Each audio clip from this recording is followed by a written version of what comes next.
The major news headlines that went out during the outgone week. The news round is also expected to refresh your mind about last week while keeping you looking forward to the week ahead with the knowledge of the past. My name is Esther Wusu. Thank you for joining us. We'll be right back after this break. Don't go away.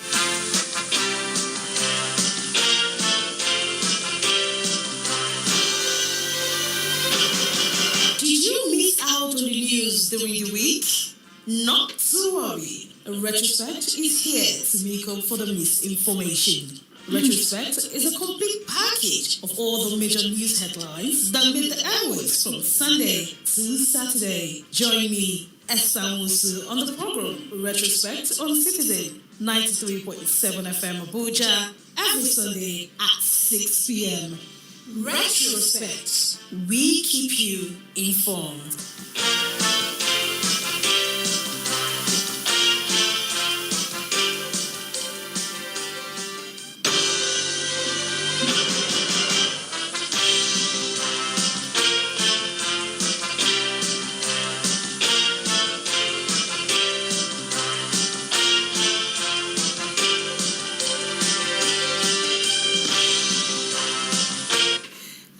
Welcome back. Let's begin the week with Monday when the federal government has described the convictions of Simon Ekpa for terrorism-related offences and other charges by the Phoenix Court as a major victory against terrorism. Minister of Information and National Orientation, Mohammed Idris, said that these were reacting to Ekpa's sentencing to 6 years in prison by the Vijayadham District Court in Finland on Monday. Ekpa was found guilty of participating in activities of terrorist group, inciting public to commit crimes of terrorist purpose, engaging in navigated tax fraud, and violating Lawyers Act.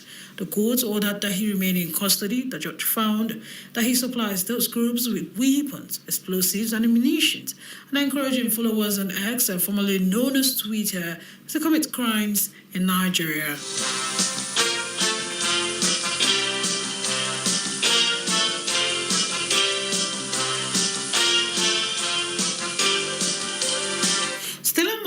Federal government rejected allegations of uneven development under President Bola Tinubu, saying that his administration has operated with fairness, justice, and equity in distributing project appointments and opportunities across the 6 geopolitical zones. In a statement, the Minister of Information and National Orientation, Alhaji Mohammed Idris, said that the insinuation of bias was misleading, stressing that the Tinubu-led government has demonstrated uncommon commitment to inclusivity and balanced national development since taking office.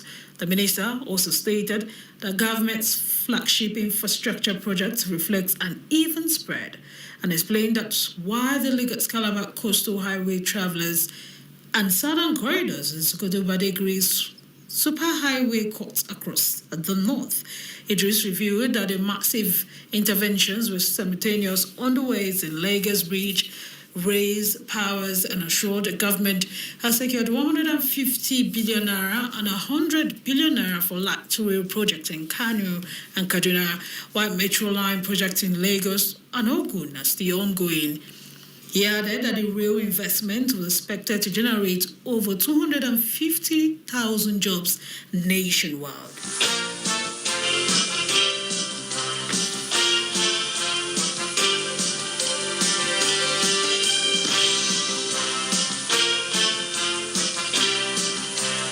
A story that made the headlines last Monday was the passing of the past service chiefs, Police Service Chiefs Commissioner, and that's the report that says the Police Service Chief Commissioner says the passing of its immediate past chairman, Dr. Solomon Aresa, retired Inspector General of Police, was tragic and a great loss to not the Commission alone, but to the nation.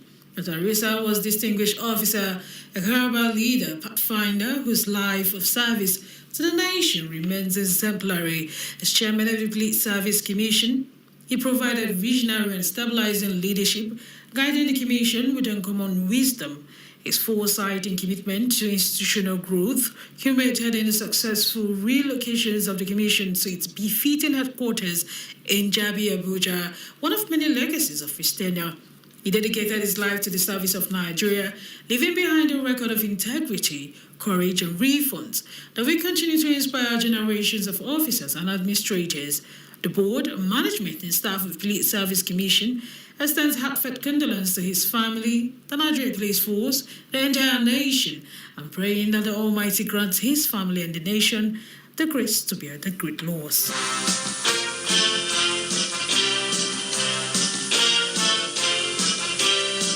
And on that not-so-cheery news, we end the stories that was in the news for Monday. Now let's look at stories that made the news for Tuesday.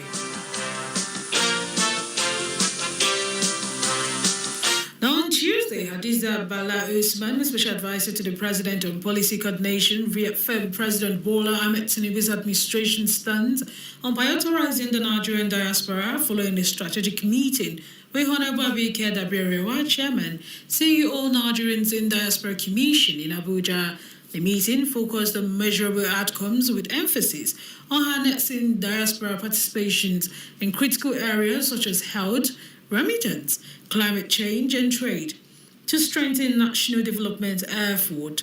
Usman stressed the President Tinubu's administration prioritizes on quality targets with visible impacts while urging the Commission to present specific programs and initiatives currently being implemented that may require greater visibility and inclusion in the administration's priority framework. And Abike Dabirewa advised that the two areas should be given priorities, and these are the Diaspora Trust Fund and recognition of Nigerian tracing their genetic roots to the country through DNA technology. The NACOM boss highlighted that the Diaspora Trust Fund will serve as a sustainable pool of resources driven by diaspora contributions to finance key national projects. The Dabirewa also stressed that celebrating individuals who have traced their ancestrals to Nigeria through DNA technology would not only strengthen cultural identity, but also promotes Nigerians' global image.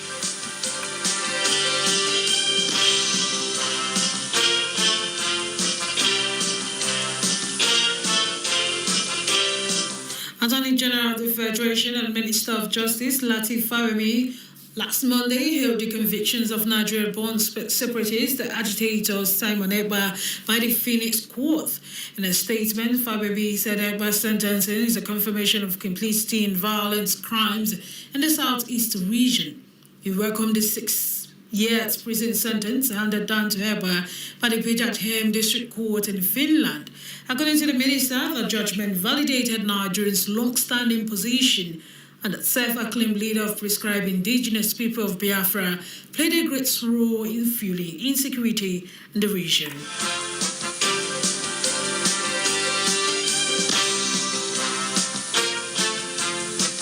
Independent National Electoral Commission says it recorded more than 2.6 million Nigerians registered voters online and in person in the ongoing nationwide continuous voters registration exercise. In a statement after its regular working meeting, INEC disclosed that the online pre-registration, which began on Monday, the 18th of August 2025, had in just 2 weeks recorded a total of 2,532,062 entries. The National Commission and Chairman, Information and Voters Education Committee, Sam Olumeko, stated that the figures reflected an encouraging level of civic engagement by citizens across the country. Lumeko explained that the pre-registration initiative introduced by the Commission in 2021 has given Nigeria the flexibility to commence the process from anywhere in the world at any time of the day, including weekends.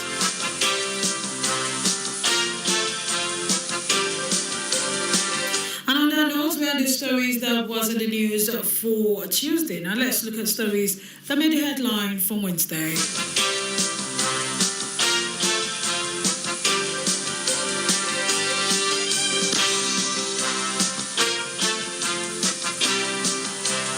I'll begin the story with President Bola Ahmed Tinubu as he declared that his administration's bold reforms in the last 2 years have restored global respect for Nigeria, stabilized the economy, and positioned the country for renewed growth.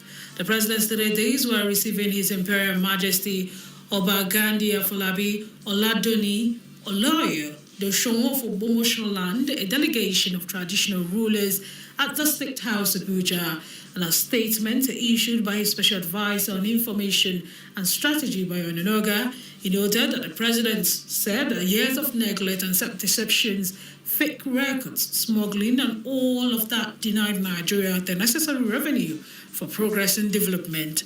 The president stressed that education remains central to his government's refunds, citing the establishment of Nigerian Education Loan Fund to prevent students from dropping out due to financial hardship. Tinubu also assured that visiting monarch, his administration will continue investing aggressively in infrastructure, adding that the ministers responsible for power, water, resources, agriculture, works would look into Bomosho's specific needs.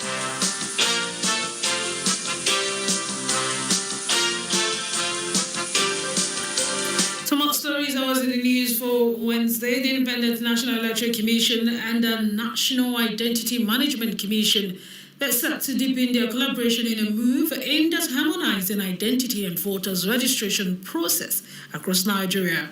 During a courtesy visit to INEC headquarters in Abuja on Wednesday, the chairman of INEC, Professor Mahmoud Yakubu, praised the ongoing collaboration between the two federal agencies, emphasizing its potential to transform the country's electoral system. Highlighting the scale of cooperation, Yakubu noted that both agencies collectively hold the largest biometric database in Nigeria, INEC for electoral purpose and NIMC for general citizenship identification. Looking forward, Yakubu expressed optimism about the future of electoral refunds through identity integration.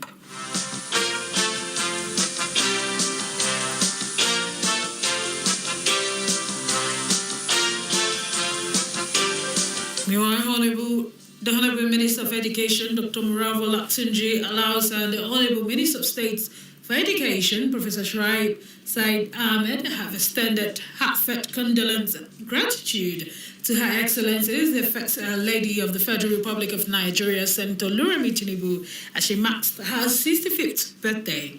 In a remarkable act of generosity and vision, the First Lady chose to celebrate by asking well wishes to donate to the National Library Fund instead of presenting personal gifts. This noble gesture reflects her lifelong commitment to education and her belief in the transformative power of knowledge. The revival of the National Library Fund is central to the federal government's drive to reposition Nigeria from a resource-based to knowledge-based economy.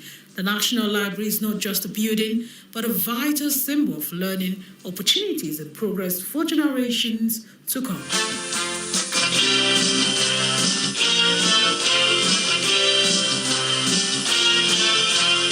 You are still listening to Retrospect on Citizen 93.7 FM Abuja. We'll be right back after this break. Don't go away.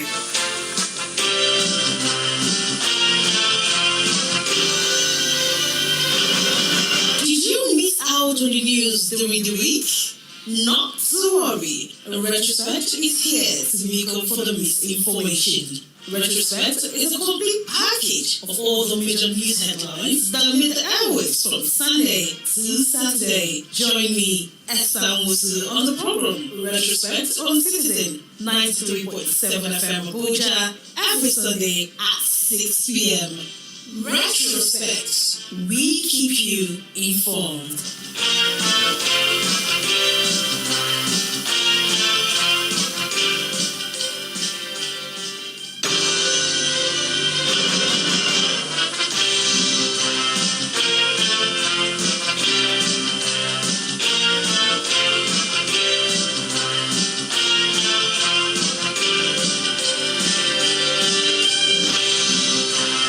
It's good to know you're still there. It's Retrospect on Citizen 93.7 FM Abuja. Now let's look at stories that was in the news for Thursday. Now, Thursday, President Bola Tinubu commenced a 10-day vacation, marking the start of his 2025 annual leave. The presidency announced to newsmen. A statement signed by his special advisor on information and strategy, Bayo Ononoga, revealed that the president will spend his 10 working day vacation between France and the United Kingdom before returning to Nigeria. Recorder newsmen had reported that the president left Abuja on Friday, August 15, 2025, and stopped over in Dubai, the United Arab Emirates, before proceeding to Japan. He also had bilateral meetings and met with Chief Executive Officer of some Japanese companies with investment in Nigeria.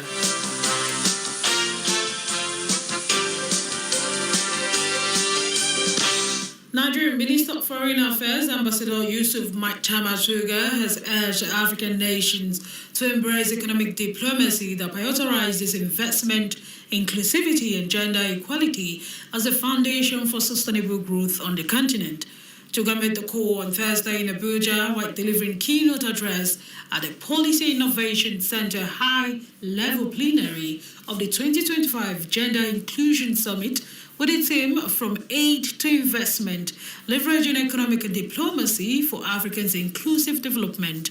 The minister emphasized that Africa stands at the crux of transformation, with the population projected to hit 2.5 billion by 2050 and a combined nominal GDP of $2.8 trillion.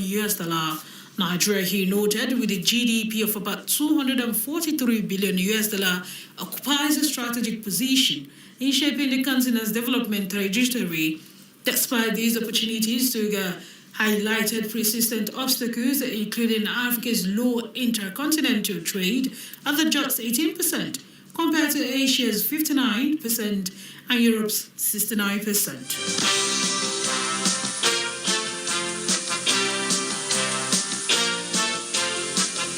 Away from that, the federal government said the state government now have more money to operate following the removal of petrol subsidy by Bola Tinubu's administration in May 2023. The coordinating Minister of Finance, Wale Edu, revealed this at the National Health Financing Dialogue in Abuja on Thursday. According to him, although the removal of premium motor spirit by Tinubu was a tough decision, the move has, however, paid off. Removal of petrol subsidy had seen PMS price skyrocket to over 1,000 naira per litre across the country before dropping below 900 naira in recent times. Although the inflation rate has fallen to 21.88% in July from 22.22% in June, it recorded a high of about 27% about 1 year ago.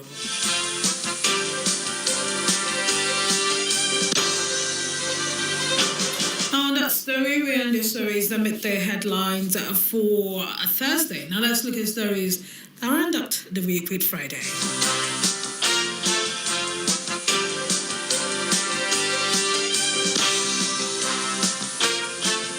President Bola Tinubu reaffirmed his administration's commitment to the education and rehabilitation of the rescued Chibok girls, approving a total of 1.85 billion naira to sustain their academics and welfare until 2027. The Minister of Education, in a statement on Thursday, explained that the government has so far committed 1.85 billion naira to cover tuition fees, accommodation, vocational training, psychological care, medical support, and parental assistance. Education Minister Tunja Lausa noted that government support for Chibok girls is both a financial and moral obligation. President Tinubu showing statesmanship by prioritizing the education above partisan politics. Beyond tuition, the intervention program also provides vocational status pack, child and parent support, surgical care, travel logistics, and national health insurance enrollment. The minister noted that monitoring and evaluation of girls' academic progress will continue for the next 3 years.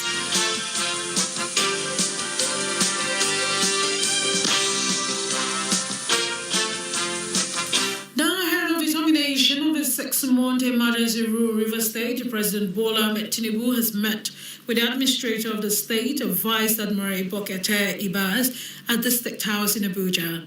The emergency rule will terminate on September 18th, and suspended Governor Siminalayi Fubara is expected back in office.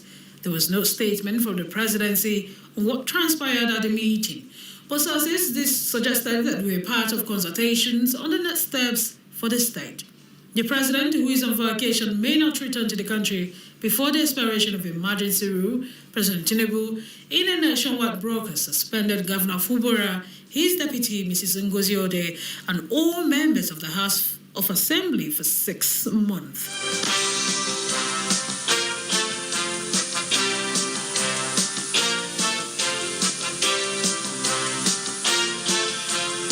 Away from that, federal government on Friday mourned the victims of tragic boat accident in Bogu, local government area of Niger State, which reportedly claimed the lives of 30 people. The Minister of Information and National Orientation, Mohammed Idris, extended the government's condolence to the families of the victims, the government and the people of Niger State. The minister commended the Niger State government through the State Emergency Management Agency for its swift rescue operations, which ensure that all passengers of the ill-fated boat were accounted for. He also urged passengers to always prioritize safety when traveling on inland waterways.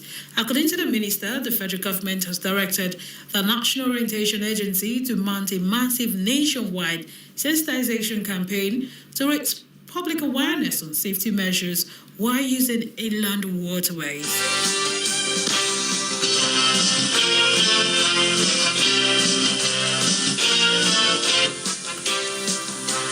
Still on the stories that made the headline for Friday, Vice President Kashim Shettima restarted President Bola Ahmed Tinubu's unwavering commitment to diversifying the economy for the benefit of all and sundry. The Vice President described the President as a leader with the political will to take bold decisions. Shettima spoke yesterday at the State House in Abuja while hosting a delegation of the Nigerian Economic Society led by its president, Professor Diola Adequiji. He cited President Tinubu's recent state visit to Brazil, where 5 memoranda of understandings were signed in aviation, foreign affairs, science and technology, and agriculture as deliberate steps to broaden Nigerians' economic base. A statement by the Senior Special Assistant to the President on Media and Communications at the Office of the Vice President, Stanley Nkocha, quoted Shettima saying Nigeria, with its youthful population and intellectual talent, is uniquely positioned to turn into demographic advantage into global dividends.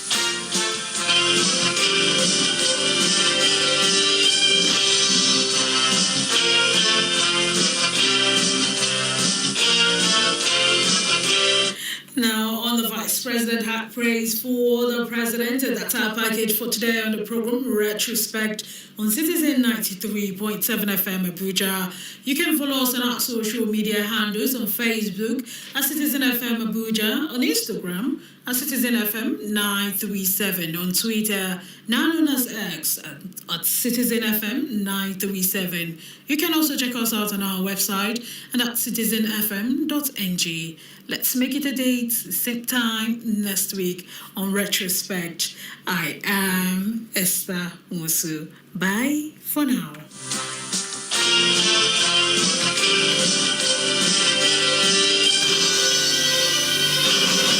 Did you miss out on the news during the week? Not to worry. Retrospect is here to make up for the misinformation. Retrospect is a complete package of all the major news headlines that made the airwaves from Sunday to Saturday. Join me, Esther Musu, on the program Retrospect on Citizen 93.7 FM Abuja every Sunday at 6 p.m. Retrospect. We keep you informed.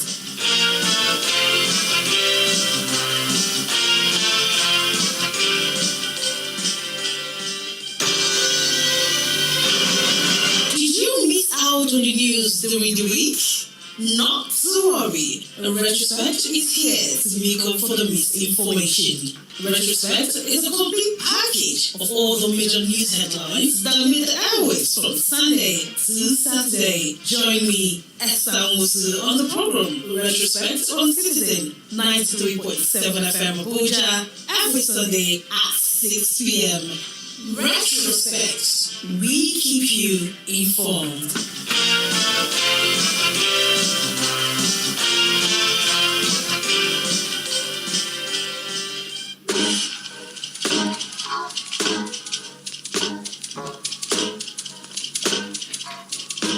Nina leaves feeling low, bored, or confused. Want your dream to brightly glow?